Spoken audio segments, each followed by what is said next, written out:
a disposizione dell'amministrazione comunale. L'assessore regionale Elena Donazzan si mette a disposizione dell'amministrazione comunale di Vedelago per fare in modo che Villa Emo rimanga patrimonio della comunità.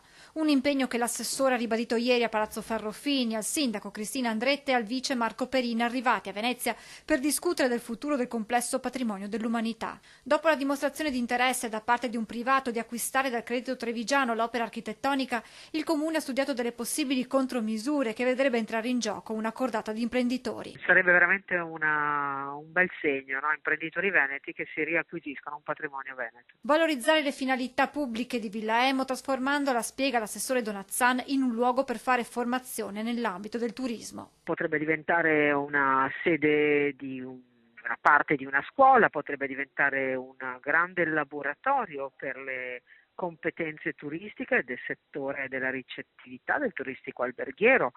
Potrebbe essere il luogo di alcune scuole della nostra formazione professionale. Alla fine Elena Donazzan lancia un appello. Mi piacerebbe molto che la banca